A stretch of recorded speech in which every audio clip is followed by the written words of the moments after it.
इसके बाद एक दिन ऐसा हुआ कि ग्रुप में बच्चे पुराने एचओडी सर के बारे में बात कर रहे थे। तब मैंने भी कहा कि वो सर जो थे न वो नोट्स को नाट्स कहते थे।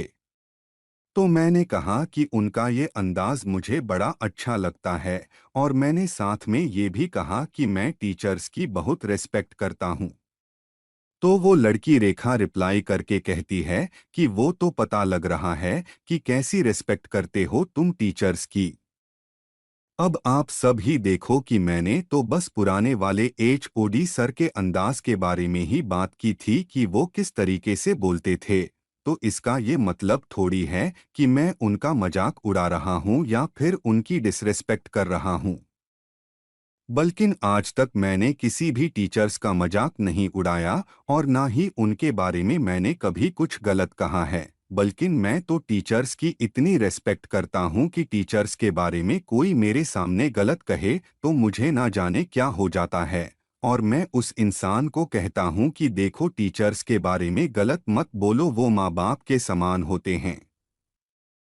ये जो लड़की रेखा है वो खुद ही टीचर्स का मजाक उड़ाती है। एक दिन की बात है कि जब रेखा कॉलेज नहीं आई थी तो उस दिन रेखा ने मुझे कॉल करके कहा था कि आज कॉलेज में क्या हुआ और त्रिपाठी ने आज क्या पढ़ाया। अब आप लोग ही देखो कि किस तरह इस लड़की ने एक अच्छे टीचर्स की इतनी ज्यादा डिसरिस्पेक्ट करी और मुझे प्रवचन दे रही है कि टीचर्स की कैसे रिस्पेक्ट करते हैं, जबकि इस लड़की को खुद को करनी नहीं आती है। यही सब नहीं बल्कि मैंने तो इसके मुंह से बाकी और टीचर्स के लिए भी गलत बोलते हुए सुना है। जैसे कि ये बोलती हैं कि टोपी किधर है और ये भी कहती हैं कि गोपाल किधर गया। तो ये सब मैंने उसके मुंह से सुना है बहुत बार। एक बार बच्चे क्लास में बहुत गाली दे रहे थे। वो सब एक ही गंदे शब्द का प्रयोग कर रहे थे और वो शब्द बकैती शब्द का ही दूसरा गंदा रूप है। तो मैंने कहा कि यार तुम लोग इतनी गाली क्यों देते हो। तो ये लड़की रेखा भी वहीं पर खड़ी थी। इस लड़की रेखा ने भी अपने मुंह से वो गाली निकाली जो बाकी सब लोग दे रहे थे। और मैं रेखा के मुंह से ये गाली सुनकर बहुत अचंभित रह गया कि ये एक लड़की है और इतनी गंदी गाली दे रही है।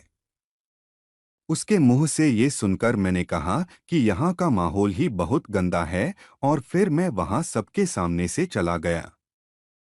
मेरे साथ लड़ाई करने के बहुत दिनों बाद कुछ ऐसा हुआ कि वो लड़की 2 या 3 दिन तक कॉलेज नहीं आई। तो मुझे बहुत फिक्र हो गई और मैंने सबको पूछा कि क्यों नहीं आ रही है वो आजकल कॉलेज।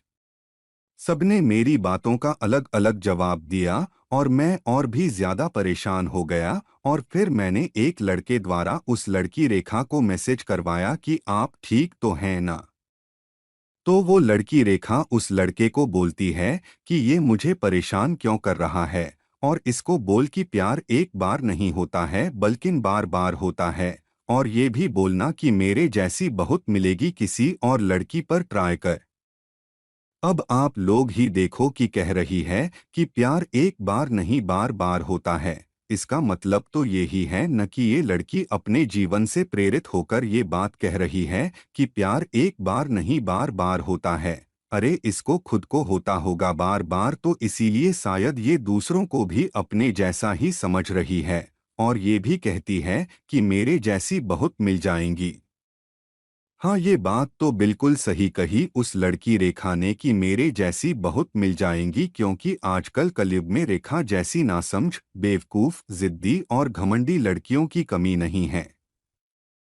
साथ ही साथ मुझे किसी के द्वारा उसने ये भी कहा कि इसको बोलना कि किसी और लड़की पर ट्राई कर।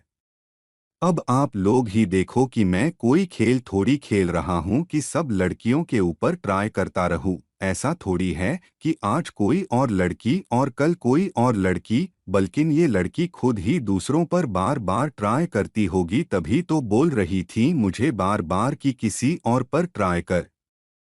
अगर मुझे सबके ऊपर ट्राई ही करना होता तो मैं पहले ही कर देता, पर मैं ऐसा लड़का बिल्कुल भी नहीं हूँ। मुझे तो 3 साल के कॉलेज में 4 लड़कियों ने अप्रोच किया, पर मैं उनमें से किसी के पास नहीं गया। अगर मुझे ट्राई ही करना होता तो क्या मैं उन 4 लड़कियों के पास ना चला जाता क्या? पर ऐसा बिल्कुल नहीं है, क्योंकि जब ट्रू लव होता है तो सिर्फ जिंदगी में सिर्फ एक बार ही होता है और एक ही इंसान से होता है और कभी भी इंसान उसको मरते दम तक भुला नहीं सकता है। लेकिन रेखा ने तो इसका सिद्धांत ही बदल कर रख दिया और नया सिद्धांत दे दिया कि प्यार एक बार नहीं बल्कि बार बार होता है।